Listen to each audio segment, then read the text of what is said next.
കട്ടിന്റെ താളത്തിൽ നമുക്ക് മനസ്സിലാവും. അതല്ലേ ഷോർട്ട് കട്ട് പറയില്ലേ, ആ താളത്തിൽ നമുക്ക് എത്ര മനസ്സിലാവും. താളം ഉണ്ടാവും? ഒരു ഒരു എത്ര ജാതി താളം അറിയാലിക്ക് ഡാൻസ് ആയ ഞാൻ എത്ര താളം അറിയാലിക്ക്. അത് അല്ല, ഞാൻ താളം ചോദിച്ചാൽ പെട്ടെന്ന് ആശാമയുടെ ഇങ്ങനെ കയ്യിലേക്ക് പോയി. അറിയോ അലിക്ക് പഞ്ച നടകളൊക്കെ അറിയാമെങ്കിൽ ഞാൻ പറയാം ഏത് താളത്തിലായിരുന്നു. പഞ്ചനടകളൊന്നും ഞാൻ തല്ലി കിട്ടിയാൽ നടന്ന് കയറാം. നല്ല ആളോടെ താളം ചോദിച്ചു. കറക്റ്റ് താളമാണ്, സാറിന്റെ കറക്റ്റ് താളമാണ്. അതില് താളത്തിന് വ്യത്യാസമുണ്ടല്ലോ, അത് ശരിയായില്ല അങ്ങനെ പറയുമ്പോ കട്ട് പറയും, കട്ട് കട്ട് കട്ട് അങ്ങനെയൊക്കെ ഉണ്ടല്ലോ, അതല്ല താളം എന്ന് ഉദ്ദേശിച്ചത്. അതിൽ ഏറ്റവും സന്തോഷമാകുന്ന ഒരു കട്ട് പറയുന്ന താളം എങ്ങനെ?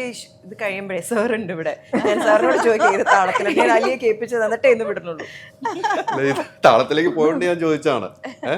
അങ്ങനെ അതാണ് ഒരു കോൺഫിഡൻസ് സാർ എപ്പോഴും ഇല്ലേ സംസാരത്തിൽ. ഇപ്പൊ വലിയൊരു ചോദ്യം ചോദിക്കുകയാണെങ്കിൽ ആ ചോദ്യം കേൾക്കുമ്പോൾ നമുക്കറിയാലോ അലിക്ക് അറിയേണ്ട ചോദ്യമാണോ, അലി നമ്മളെ സാധാരണ ഇങ്ങനെ ചൊറിഞ്ഞു ചോദിക്കുകയാണോ ഒക്കെ നമുക്ക് മനസ്സിലാവും. അതുപോലെ അദ്ദേഹത്തിന്റെ ഒരു ആക്ഷൻ കട്ടിൽ നമുക്കത് മനസ്സിലാവും.